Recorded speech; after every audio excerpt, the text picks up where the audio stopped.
I never imagined that a rusty old swing set could become the center of a neighborhood war. But life has a way of throwing curveballs when you least expect them. My name is Thomas Carter, and until 6 months ago, I was living a quiet, uneventful life in the suburbs of Springfield, Illinois. The three-bedroom ranch-style house I called home wasn't much to look at, but it was mine. Every creaky floorboard, every patch of peeling paint, and yes, even the ancient swing set that had stood in my backyard since I moved in, held memories. That swing set had seen better days. It was already showing its age when I bought the house 15 years ago, but my son, Liam, loved it. Every weekend during his childhood, the metal frame would come alive with his laughter as he pumped his legs, trying to touch the sky with his toes. But kids grow up. Liam left for college 4 years ago, and the swing set became just another fixture in the yard of memory collector gathering rust and bird droppings. When I decided to sell my house, my realtor, Samantha, was brutally honest. "Thomas," she said during her initial walkthrough, "that swing set is an eyesore. It's taking up half your usable yard space, and honestly, it's a safety hazard. You'll get better offers if you remove it before we list." She was right. The once vibrant blue paint had faded to a patchy gray, and one of the swings hung by a single chain, swaying ominously in the breeze. The slide had a crack running down the middle, and the metal frame had developed worrying spots of rust. It wasn't just ugly, it was dangerous. I called Liam that night to ask if he had any attachment to the old thing. He laughed. "Dad, that thing should have been scrapped years ago. I'm surprised it's still standing. Take some pictures for the album if you want, but seriously, it's time to let it go." With Liam's blessing, I scheduled a Saturday morning to dismantle the swing set. I borrowed a set of heavy-duty tools from my buddy Mike, who lived a few blocks over, and woke up early that day, ready to tackle the project. The April air was crisp, and the morning dew soaked through my work boots as I crossed the yard with my toolbox. I stood there for a moment, coffee in hand, looking at the swing set one last time. I couldn't help but smile at the memory of 5-year-old Liam, his hair flying in the wind as he swung higher and higher. I had just set down my coffee and picked up a wrench when I heard the unmistakable sound of a throat being cleared behind me. I turned to find my neighbor, Margaret Harper, standing at the edge of my property, arms crossed tightly over her chest. Everyone in the neighborhood called her Maggie the Meddler, behind her back, though never to her face. Maggie had moved into the house behind mine about 3 years ago, and in that time, she'd managed to lodge complaints against nearly everyone on our street. The Smith's dog barked too loudly, the Garcias garden gnomes were tacky and lowered property values, and the Murphys' teenage son played basketball in their driveway past 7 p.m. Nothing escaped Maggie's critical eye. "Excuse me," she said, her voice sharp enough to cut glass. "What exactly do you think you're doing?" I gestured to the swing set with my wrench. "Taking this old thing down. I'm getting ready to sell the house." Maggie's eyes narrowed. "You can't do that." I laughed, thinking she was joking. "Of course I can. It's my swing set on my property." "No," she said, stepping closer to the property line. "You can't. My grandchildren use that swing set when they sit." I blinked, trying to process what she was saying. In the 3 years Maggie had lived behind me, I'd never once seen any children in her yard, let alone using my swing set. "I'm sorry, but I've never seen anyone on this swing set. And even if your grandchildren did use it somehow, it's still on my property." Maggie's face flushed. "They use it when you're not home. I bring them through the gap in the fence." She pointed to a spot where the wooden fence separating our properties had a missing slaughter repair I'd been meaning to make, but never got around to. "You've been bringing children into my yard without my permission." I was struggling to keep my voice level. "That's trespassing, Maggie." "It's not trespassing if neighbors share," she snapped. "That's what being a good neighbor is about. Not that you'd understand that concept." I took a deep breath. "I'm sorry if there was some misunderstanding, but this is my property. The swing set is dangerous, that's why I'm taking it down. If your grandchildren have been using it, they could have gotten hurt." "It's perfectly safe," Maggie insisted. "And my grandchildren are coming to sit next weekend. They'll be devastated if it's gone. You need to leave it up." "I can't do that," I said, turning back to the swing set. "I'm listing the house next week, and it needs to go." Maggie pulled out her phone. "Then I'm calling the police." I nearly dropped my wrench. For what?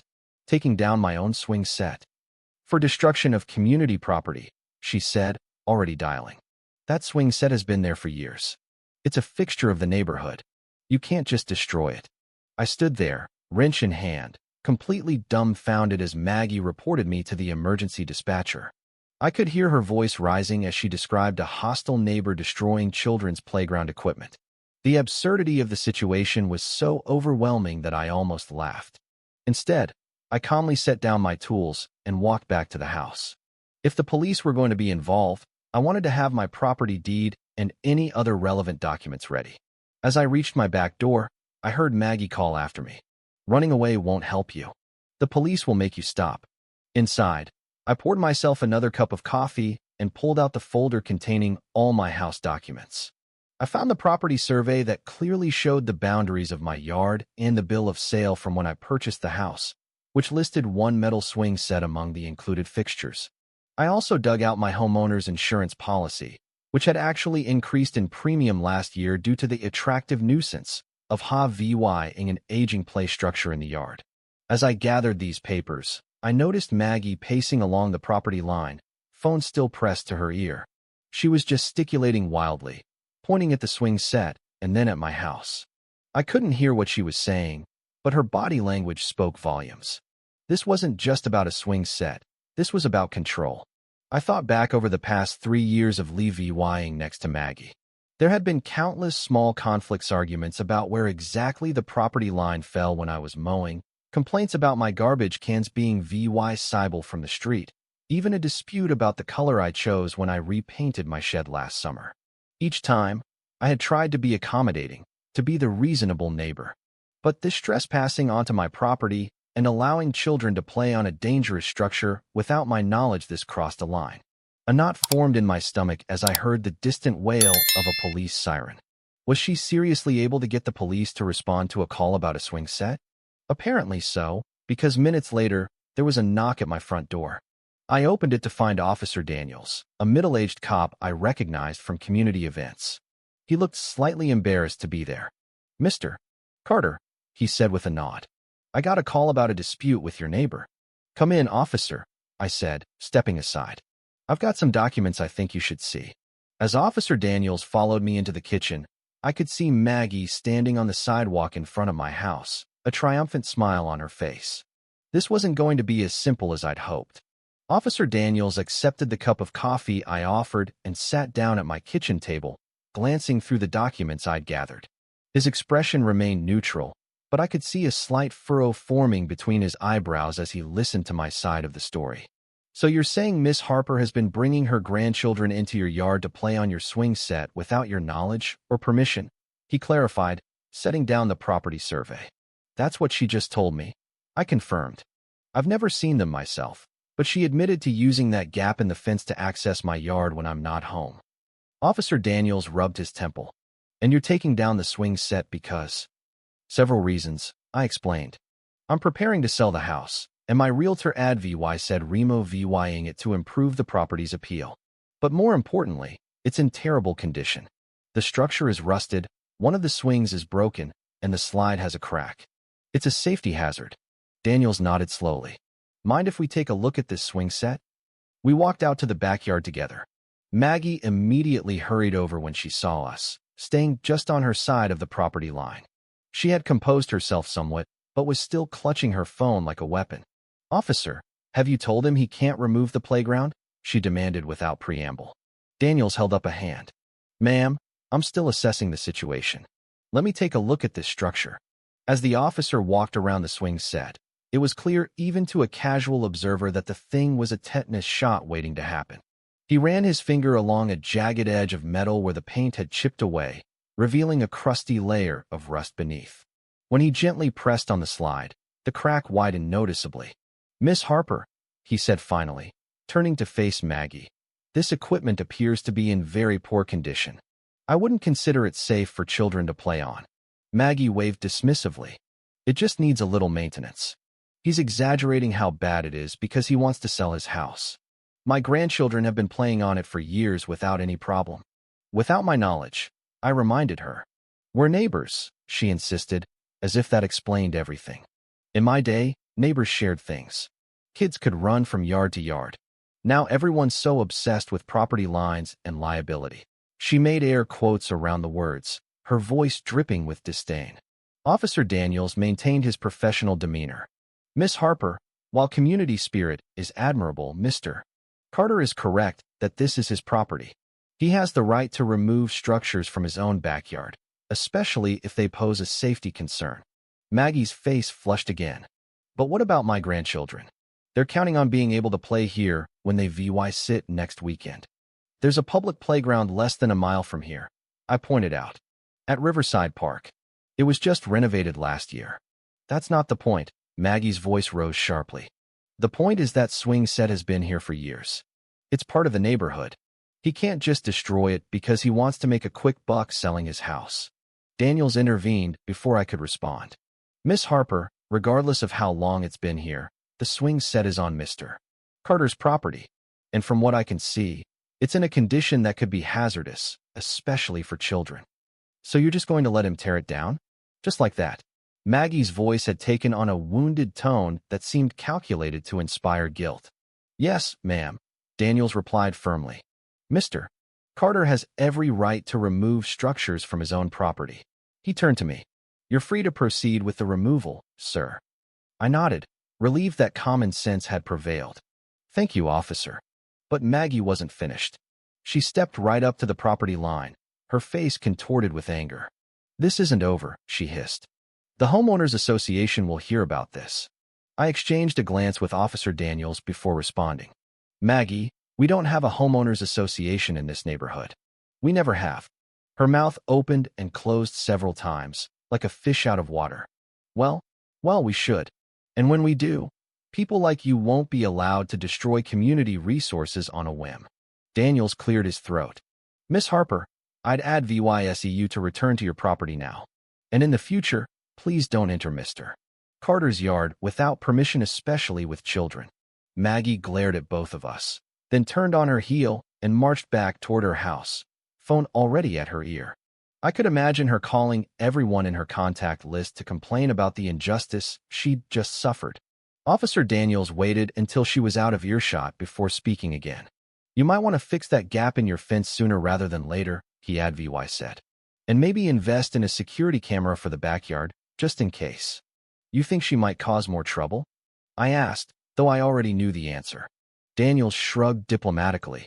Let's just say some folks have a hard time accepting when things don't go their way. He handed me a card with his contact information. Call if you need anything else. After the officer left, I stood in my yard, looking at the swing set. My enthusiasm for the project was somewhat dampened by the confrontation. Part of me wanted to put it off for another day, but I knew that would only give Maggie more time to devise some new obstacle. Better to finish what I'd started. I picked up my wrench and got to work on the first bolt. It was stiff with rust, and it took considerable effort to get it to budge. As I worked, I could feel eyes on me. A glance toward Maggie's house confirmed my suspicion she was watching from her upstairs window, arms crossed, expression thunderous. I turned my back to her and continued working.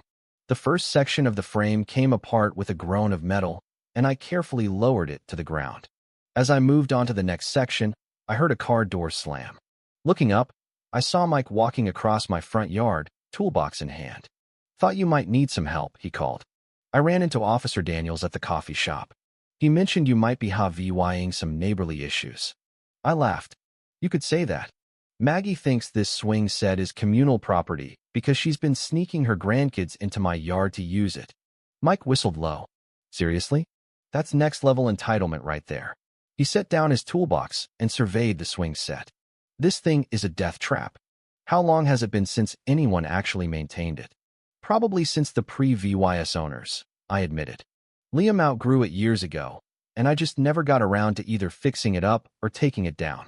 Well, let's get rid of it before someone gets hurt and tries to sue you, Mike said, already reaching for a socket wrench. Two-man job will go twice as fast. We worked steadily through the morning, dismantling the swing set piece by piece. The task was more challenging than I'd anticipated. Years of exposure to the elements had fused some of the components together, requiring both our strength to separate them. By noon, we had reduced the once towering structure to a pile of metal parts on my lawn. As we paused for a lunch break, wiping sweat from our foreheads, I noticed a small gathering of people at the edge of my property. Maggie had apparently been busy on the phone because she'd assembled a small group of neighbors, none of whom I was particularly close with, who were now watching our work with expressions ranging from curiosity to disapproval. "Quite the audience," Mike muttered, taking a swig from his water bottle. "She's trying to make this into a neighborhood issue, creating witnesses for whatever grievance she's building." Mike shook his head. "Some people just can't mind their own business." "Want me to say something to them?" "No," I decided after a moment. "Let them watch if they want. We're not doing anything wrong." We finished our sandwiches and returned to work, ignoring the small crowd as best we could. The dismantling continued throughout the afternoon, and gradually, most of the onlookers lost interest and wandered away. By 4 o'clock, only Maggie remained, now sitting in a lawn chair at the edge of her property, making a show of documenting our work with her phone camera. "Should we wave for the video?" Mike joked, lifting the last section of the slide into the pile. I wiped my brow with my sleeve. "I think we've given her enough footage for one day." With the swing set fully dismantled, we began loading the pieces into Mike's pickup truck. He'd offered to take the scrap metal to the recycling center, saving me a trip. As we worked, I couldn't help but notice how much larger my backyard looked without the bulky play structure dominating the space. Samantha had been right, it would definitely help with the sale. Maggie must have noticed the difference too, because she suddenly approached the property line again, phone still held out in front of her like a shield. "I hope you're proud of yourself," she said, her voice carrying across the yard. "Destroying children's dreams for money." Mike stiffened beside me, but I placed a hand on his arm and shook my head slightly. Engaging would only make things worse. "Have a good evening, Maggie," I said neutrally, continuing to load metal pieces into the truck. "Don't think this is over," she called after us as we carried the final components away. "The neighborhood won't forget what you've done." When the last of the swing set was loaded and secured in Mike's truck, I thanked him profusely for his help. "I owe you big time. This would have taken me all weekend by myself." Mike waved off my thanks. "What are friends for? Besides, the entertainment value of watching your neighbor lose her mind over a rusty swing set was payment enough." He climbed into his truck. "I'd fix that fence first thing tomorrow if I were you." Something tells me Maggie might not be ready to let this go. After Mike drove away, I surveyed my newly spacious backyard with satisfaction. Apart from some flattened grass and a few rust stains on the ground, there was little evidence that a swing set had stood there for over 15 years. I made a mental note to reseed those bare patches before listing the house. As I turned to go inside, my phone buzzed with a text message. It was from Samantha, my realtor. "Just checking in. Did you take care of that swing set? I have a photographer scheduled for Tuesday." I snapped a quick photo of the empty yard and sent it to her with a thumbs-up emoji. Her response came almost immediately. "Looks great. Much better for the listing photos. This will make a huge difference." I pocketed my phone and headed inside, muscles aching pleasantly from the day's labor. The confrontation with Maggie had been unpleasant, but at least it was over. Or so I thought. Sunday morning dawned clear and bright. I slept in, giving my sore muscles some extra rest after yesterday's exertions. Around 9 o'clock, I made myself a large breakfast and coffee, then settled at my kitchen table with the newspaper, enjoying the peaceful start to my day. The peace was short-lived. At precisely 9:30, my doorbell rang. Then it rang again. And again. Whoever was outside was leaning on the button with determined insistence. I opened the front door to find Maggie standing on my porch, accompanied by an older man in a polo shirt and khakis whom I didn't recognize. Maggie was clutching a manila folder and wearing an expression that could only be described as smugly victorious. "Good morning, Thomas," she said with artificial sweetness. "This is Walter Briggs. He's a lawyer." Walter gave me a curt nod but didn't offer his hand. I kept one hand on the door, ready to close it if necessary. "What can I do for you?" I asked. Maggie thrust the folder toward me. "These are cease and desist papers. You're being ordered to reinstall the swing set you illegally removed yesterday." I didn't take the folder. "Illegally removed?" "It was my swing set on my property." Walter cleared his throat. "Mr.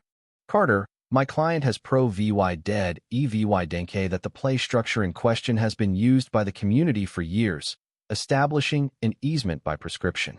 Additionally, the removal constitutes destruction of a fixture that had become a neighborhood resource. I looked from Walter to Maggie and back again. That's ridiculous. I've lived here for 15 years, and until Maggie moved in 3 years ago, no one used that swing set except my son. And she admitted yesterday that she's been bringing her grandchildren into my yard without permission, which is trespassing. Walter's expression didn't change. My client has collected statements from multiple neighborhood residents confirming the communal nature of the play structure. Additionally, there was no posted signage prohibiting entry to your yard. I couldn't believe what I was hearing. I don't need to post signs telling people not to enter my private property. That's just common sense and basic respect. Times change, Mr.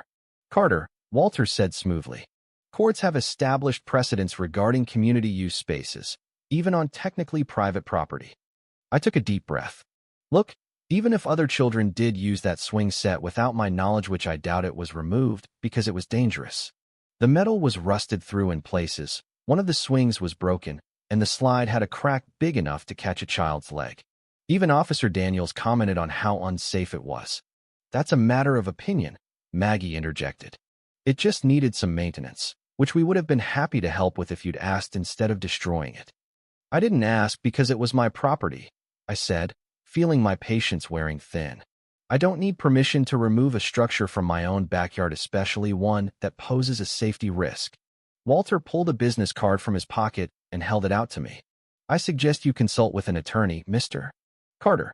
The papers outline the legal basis for our demand that the play structure be restored to its pre-VYS condition within 7 days, or further action will be taken.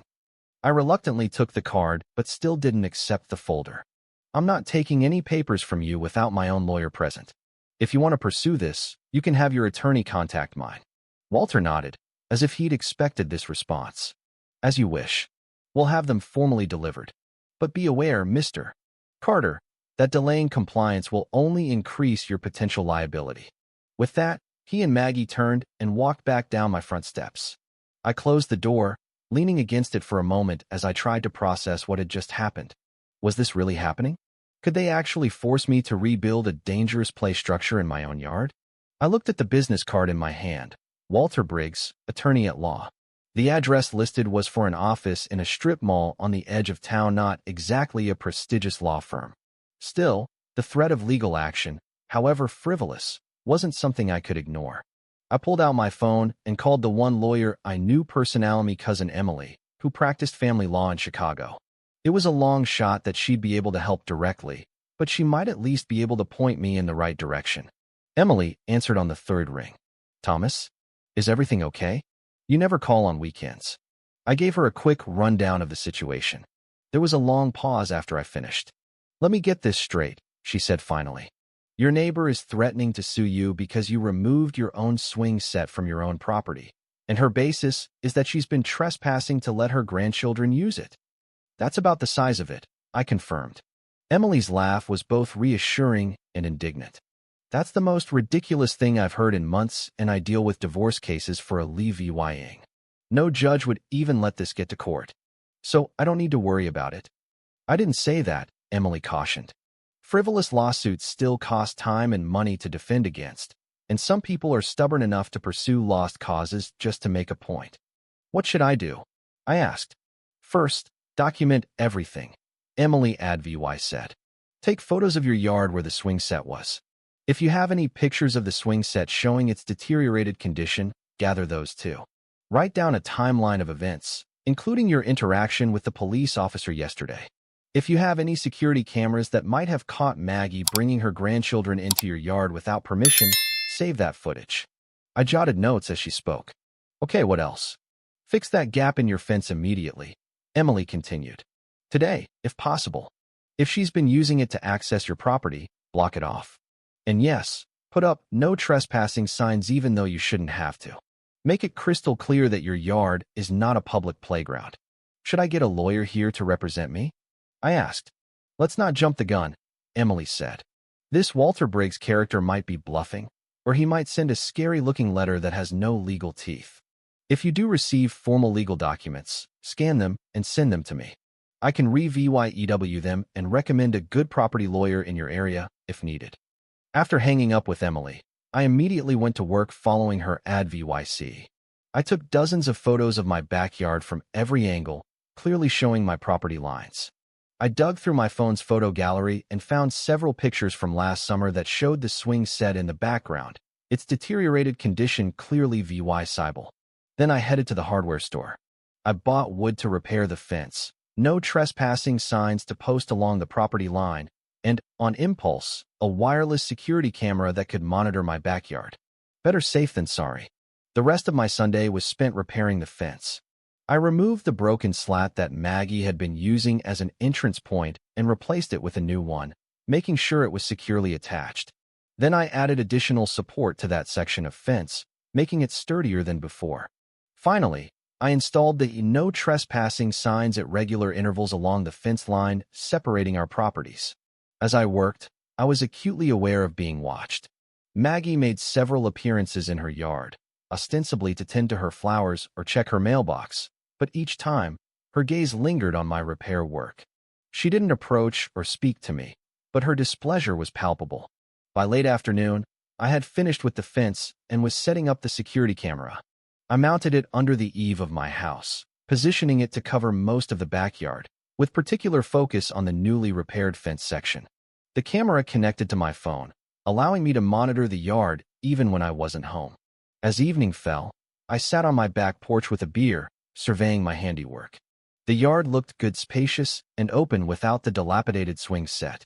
The security camera was discreet but VY-sible enough to serve as a deterrent. The fence was solid, with no OBVYS entry points. I had done everything I reasonably could to protect myself. My phone buzzed with a text from Mike. Fence fixed? Lawyer contacted? Maggie committed to an institution yet? I smiled and texted back. Fence fixed. Lawyer on standby. Maggie still at large. Thanks again for your help yesterday. His response came quickly. No problem. Let me know if she escalates. Happy to serve as a witness that the swing set was a death trap. I was about to reply when my doorbell rang again. Tensing, I set down my beer and walked through the house to the front door. To my relief, it wasn't Maggie or her strip mall lawyer, but rather my next-door neighbor, Jim Peterson. Jim was in his 60s, a retired postal worker who kept to himself most of the time. We had a cordial relationship, exchanging waves and occasional small talk, but not much more. He looked uncomfortable standing on my porch. Evening, Thomas, he said, shifting his weight from one foot to the other. Got a minute? Sure, Jim, I replied, stepping back to let him in. Everything okay? Jim followed me into the VYing room, but remained standing, declining my offer of a seat or a drink. I wanted to talk to you about what's going on with Maggie, he said without preamble. My guard went up immediately. What about it? She came by my house this morning, Jim explained. Had some papers she wanted me to sign, saying I'd seen neighborhood kids using your swing set over the years. I felt a knot forming in my stomach. Did you sign it? Jim looked offended at the very question. Of course not. In the 12 years I've lived next door to you, I've never seen anyone but your son on that swing set. And I told Maggie as much. Relief washed over me. Thank you, Jim. I appreciate that. She didn't take it well, Jim continued, a hint of amusement crossing his face. Started going on about how I must not be very observant or how I must be confused about which yard I was remembering. When I stood my ground, she suggested that neighbors should stick together and that you were somehow betraying the community by taking down the swing set. I shook my head. It was falling apart, Jim. It wasn't safe for anyone to use. I know that, Jim said firmly. I could see it from my upstairs window. That thing was a lawsuit waiting to happen. You did the right thing taking it down. He paused, then added, I just wanted you to know that she's going around trying to build some kind of case against you. Thought you should be prepared. I appreciate the heads up, I said sincerely. My cousin's a lawyer, and she's already advised me on how to protect myself. But knowing Maggie's actively recruiting witnesses is helpful information. Jim nodded. I figured as much. Just wanted you to know that not everyone in the neighborhood is buying what she's selling. Most of us understand the concept of private property. He moved toward the door. Anyway, that's all I wanted to say. Good luck with the house sale. After Jim left, I felt somewhat better. At least one neighbor was firmly on my side. If Maggie was approaching others with her petition or affidavit or whatever it was, There was a good chance some would refuse to sign, just as Jim had.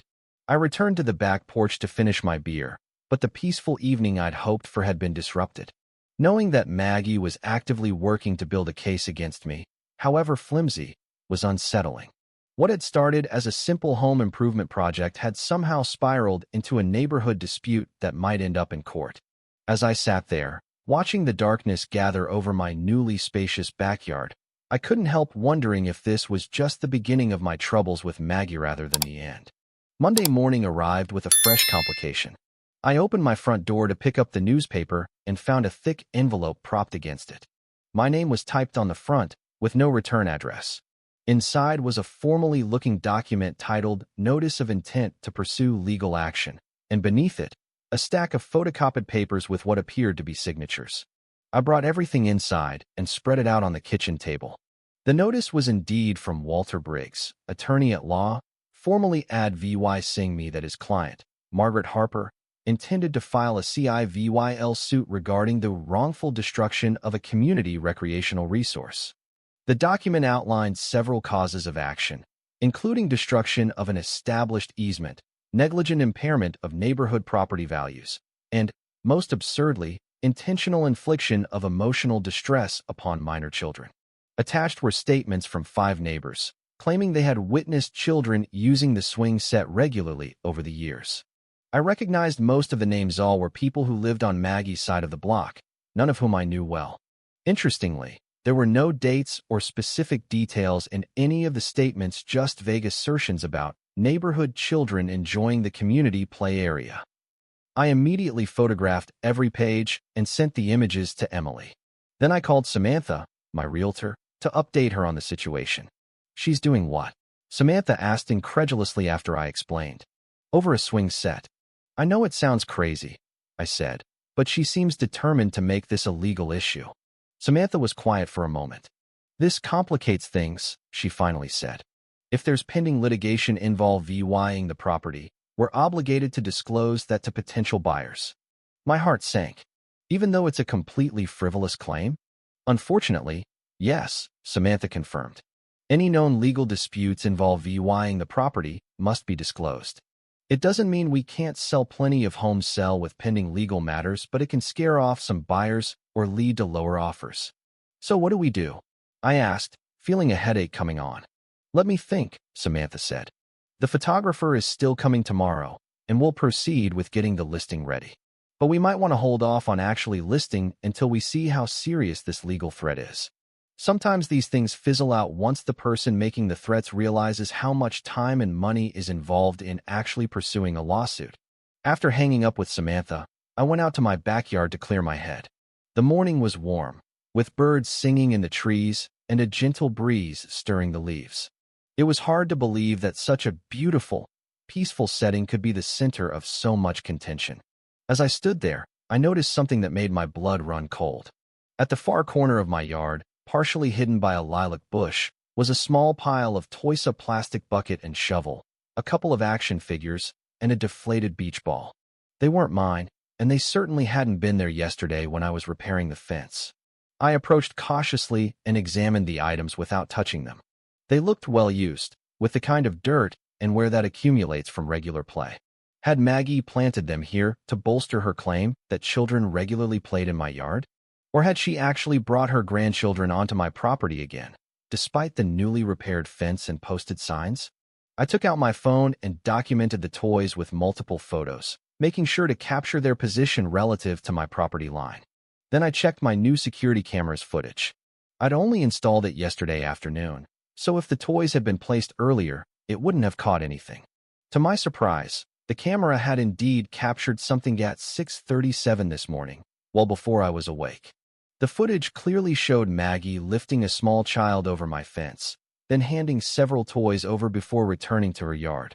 The child had played alone in my yard for about 20 minutes before Maggie returned, helped the child back over, and collected most but evidently not aloft the toys. I watched the footage twice to be sure of what I was seeing. This wasn't just trespassing anymore, this was a calculated attempt to create evidence of ongoing use. And she was using a child, presumably one of her grandchildren, to do it.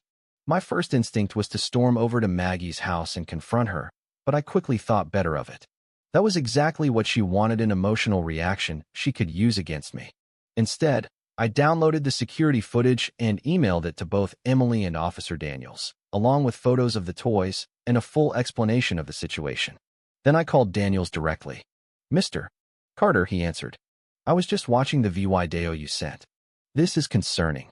"That's putting it mildly," I replied.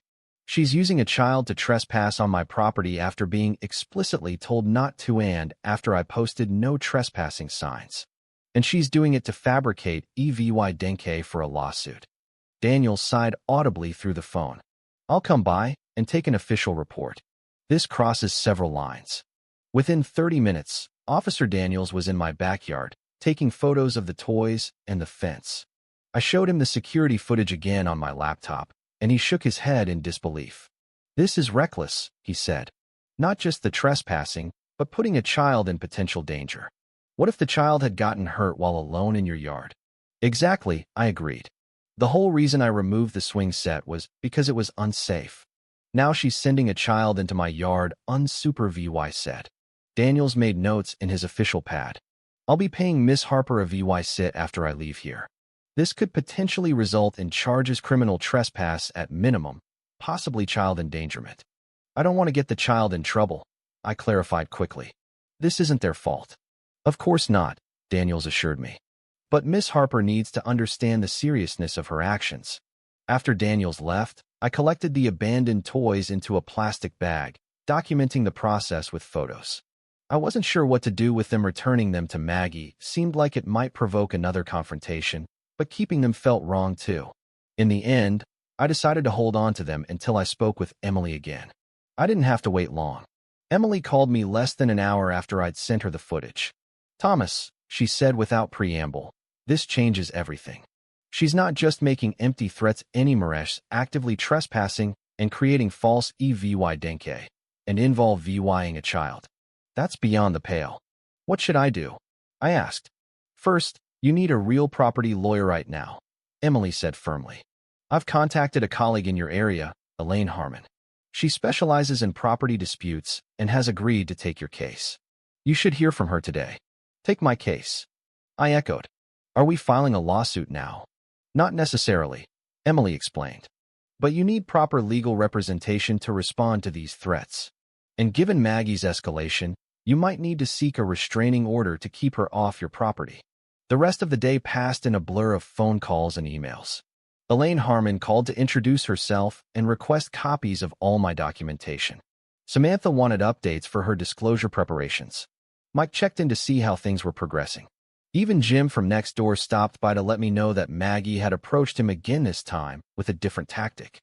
"She tried to tell me she's concerned about your mental health," Jim reported with obvious disgust. "Said you were irrationally attached to keeping children out of your yard and suggested we might need to consider some kind of neighborhood intervention." I laughed despite myself.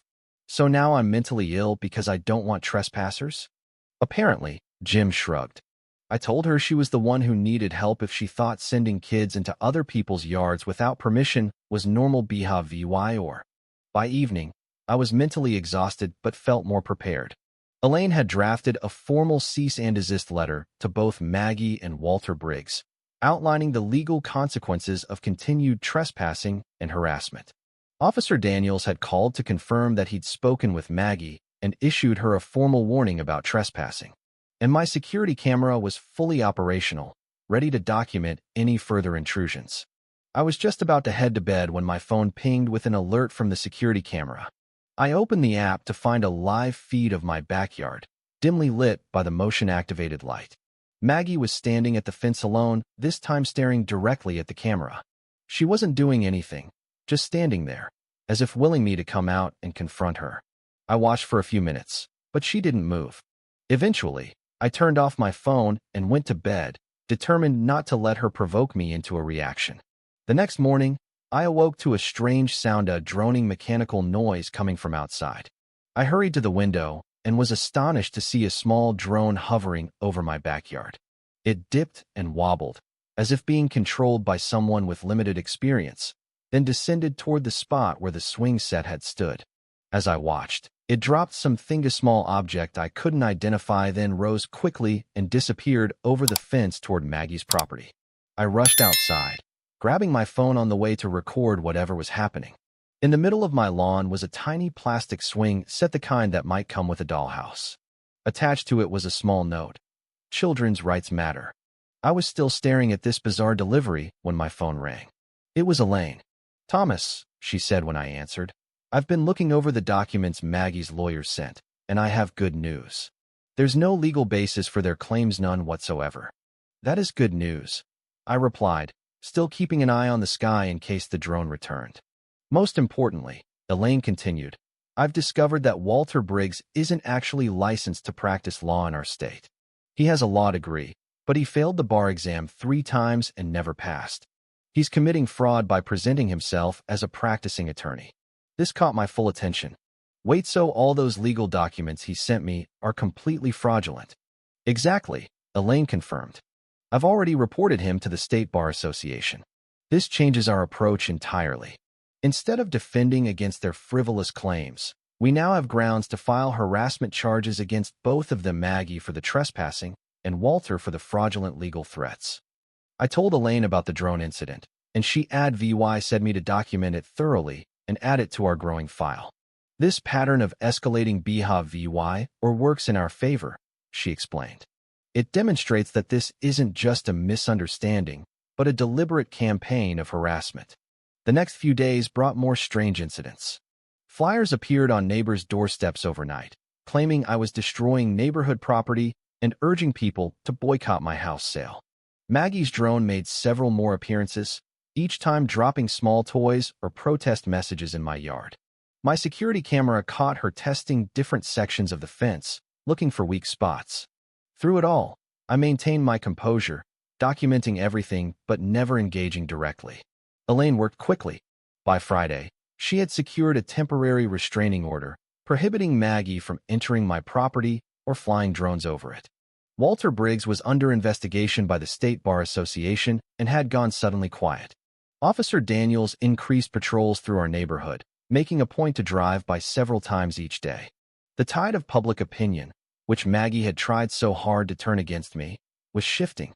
Several neighbors, annoyed by her middle-of-the-night flyer deliveries and increasingly erratic behavior, reached out to express their support. Even those who had initially signed her statements began to distance themselves, with 2 calling me directly to apologize and explain that Maggie had misrepresented what they were signing. By the following Tuesday, exactly 1 week after I'd removed the swing set, Samantha's photographer came to take listing photos of my house. The backyard looked beautiful, open, well-maintained, and with fresh grass beginning to sprout where the swing set had stood. We decided to proceed with listing the house, with a comprehensive disclosure about the ongoing situation with my neighbor. To our surprise, the disclosure didn't deter buyers. If anything, it seemed to generate additional interest. People were curious about the house that had caused such controversy. The first open house drew more than 30 sighters, and by the end of the weekend, we had 3 offers, all above asking price. I accepted the highest offer from a young couple with a newborn who loved the spacious backyard and talked about installing a modern, safe play structure as their child grew. The irony wasn't lost on me. As the sale proceeded through escrow, things quieted down with Maggie. The restraining order was having its intended effect, keeping her at a distance. Occasionally, I would look out my window and see her watching from her yard, but she made no further attempts to enter my property or contact me directly. Walter Briggs wasn't so lucky. The State Bar Association's investigation revealed that he had been presenting himself as an attorney to multiple people, collecting fees for legal services he wasn't qualified to provide. He was facing criminal charges for fraud and unauthorized practice of law. On my final day in the house, as the movers loaded the last of my belongings into their truck, Jim came over to say goodbye. "Neighborhood won't be the same without you," he said, helping me carry a few last items to my car. "Quieter, probably," I joked. Jim laughed. "You know, Maggie's been telling people she's thinking of moving too. Apparently, she's not comfortable with the changing character of the neighborhood. Is that right?" I couldn't help but smile at the thought that my departure might trigger hers as well. "Between you and me, Jim continued, lowering his voice conspiratorially. I think she's Leah VYing because too many neighbors have figured out what she's really like. Hard to maintain that righteous neighborhood advocate persona when half the block has filed complaints against you. We shook hands, and I took one last look at the house that had been my home for 15 years. So many memories were wrapped up in its walls. Liam growing up, holidays, quiet evenings on the porch, and now this final, bizarre chapter with Maggie and the swing set saga. As I drove away, I caught a glimpse of Maggie in my rear view mirror, standing at her mailbox, watching me leave. For a moment, our eyes met, and I thought I detected something unexpected in her expression, not anger or triumph, but something closer to regret, or perhaps simple confusion. Then she turned away, and I turned the corner, Leah VYing the whole strange episode behind me. Liam called me that evening as I was settling into my new apartment. So, how does it feel to be free from the House of Horrors? He asked, referring to the nickname he'd given my old place once I started sharing the Maggie stories. Peaceful, I admitted, though I almost missed the drama. Almost, Liam laughed. Well, I have some news that might cheer you up. Remember how I told you my friend Rachel was looking to buy in your old neighborhood? She got a house. Guess which one? A laugh burst out of me. No way. She bought Maggie's house. Closing next month, Liam confirmed. And the best part, Rachel has 3 kids under 10, 2 dogs, and plays the drums. Maggie has no idea what's coming her way. We laughed together, and I felt the last of the tension I'd been carrying finally release. The swing set was gone, the house was sold, and justice had worked itself out in its own peculiar way, all from a simple decision to remove an old, dangerous play structure from my own backyard. Sometimes, I'm mused as I unpacked boxes in my new home. The universe has a sense of humor after all. If you were the one in this story, how would you react?